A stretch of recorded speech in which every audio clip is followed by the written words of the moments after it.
Subscribe now and press the bell icon. Never miss an update. الشيطان الرجيم بسم الله الرحمن الرحيم يا أيها الذين آمنوا ادخلوا في السلم كافة صدق الله مولانا العظيم إن الله وملائكته يصلون على النبي يا أيها الذين آمنوا صلوا عليه وسلموا تسليما اللهم صل على سيدنا ومولانا محمد وعلى آل سيدنا ومولانا محمد وبارك وسلم وصل عليه الصلاة والسلام عليك يا سيدي يا رسول الله الصلاة والسلام عليك يا سيدي يا حبيب الله لائق صد عز والاحترام مقتدر و محترم و محتشم حضرات علماء ذی وقار نعت خوانان ذی قدر اور دیگر معزز سامعین و حاضرین کرام السلام علیکم ورحمۃ اللہ وبرکاتہ۔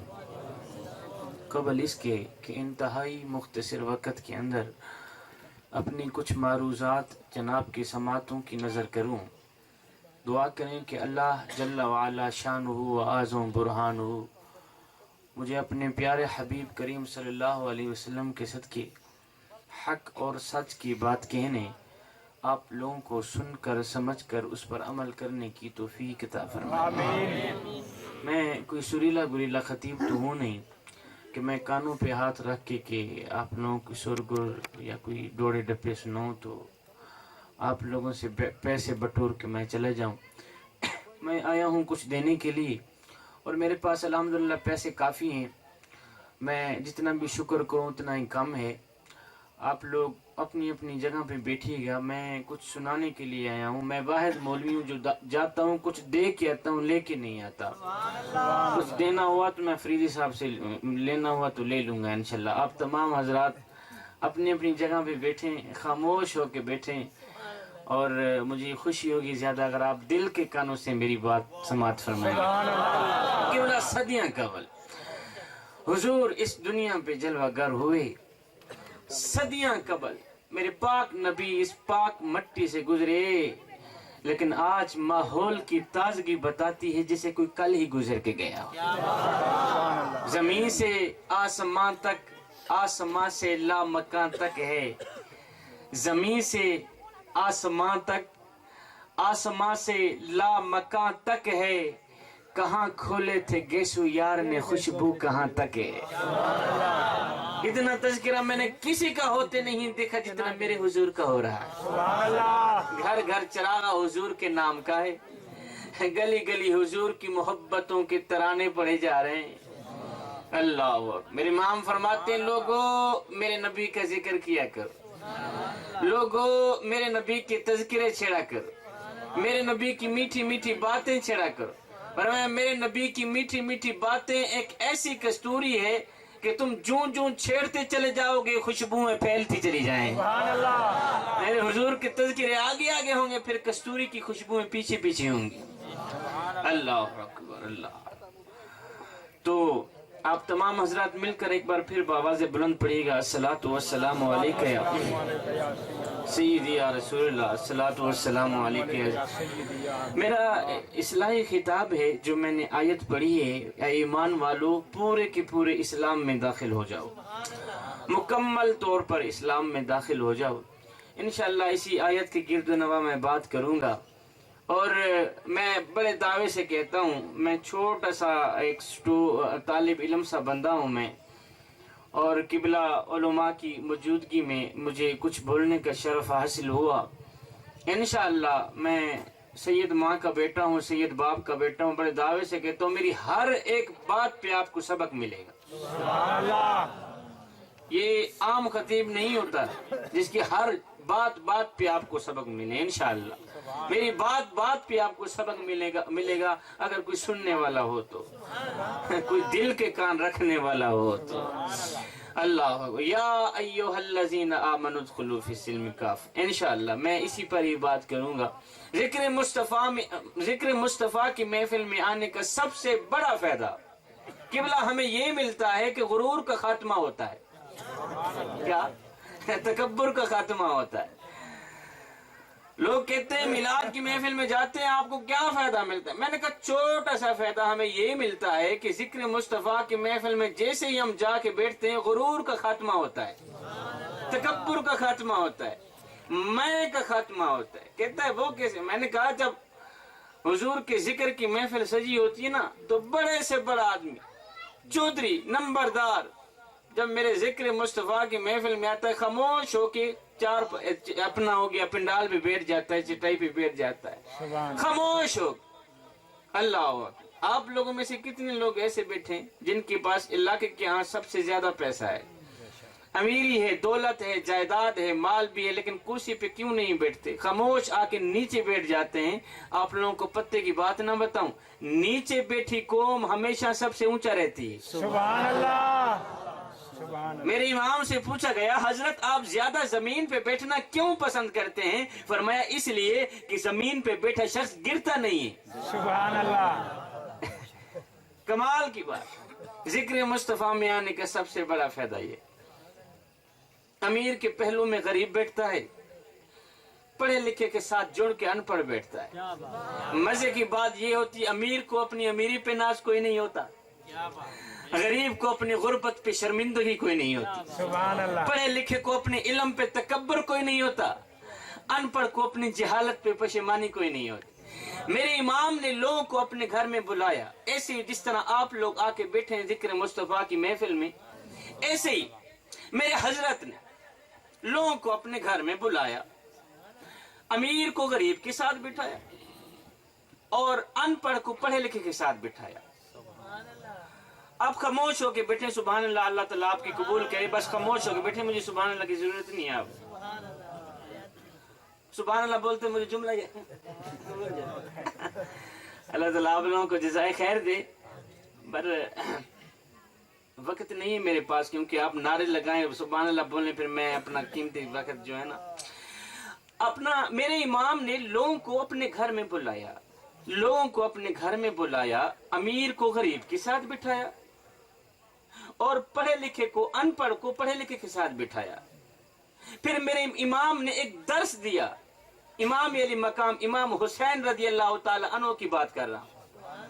میرے امام نے لوگوں کو ایک درس دیا, بڑا ہی قیمتی سبق ہے.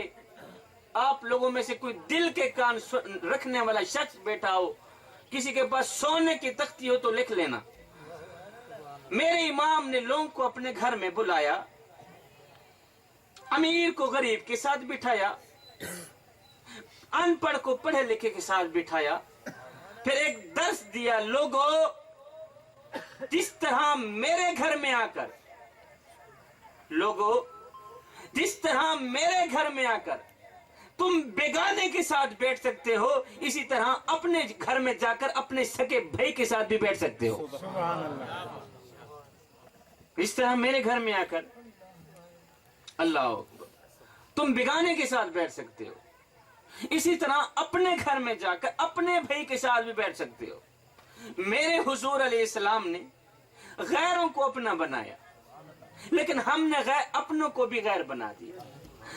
اللہ, آپ نے سنا بھی ہوگا, آپ نے پڑھا بھی ہوگا. ایک یہودی ماں کا بچہ تھا, گھر میں 2 جی رہتے ہیں, ایک ماں اور ایک بیٹا. گھر میں فاقہ ہی فاقہ ہے. امیری کا جنازہ نکل گیا ہے, غربت عروج پر آ گئی. صبح کو کھاتے ہیں شام کے لیے نہیں ہوتی, شام کو کھاتے ہیں صبح کے لیے نہیں ہوتی. یہودی ہیں, یہودی ماں یہودی بچہ. ماں کے پاس ایک ہی لباس تھا, وہ بھی پھٹ گیا. اب جگہ جگہ سے جسم چلک رہا تھا. اللہ اکبر. بچے نے کہا ماں تیرا ایک ہی لباس تھا, وہ بھی پھٹ گیا ہے, دوسرا لباس ہے نہیں, کیوں نہیں میں چلتا ہوں اپنے چاچا جی کے گھر, وہ امیر ہے, اللہ نے اس کو بہت کچھ دیا ہے. اس کو کہتا ہوں تیرے گھر میں کوئی پرانا لباس پڑا ہو تو اٹھا کے دے دی, میری ماں کا لباس پھٹ گیا ہے. ماں نے کہا بھی یہ بیٹا اس کے گھر میں آ جانا. کہتا ہے نہیں میرا باپ نہیں ہے وہ, میرے باپ کا بھائی نہیں ہے وہ. کیا بچہ گیا اپنے چاچا کے گھر, جا کر اس نے دستک دی.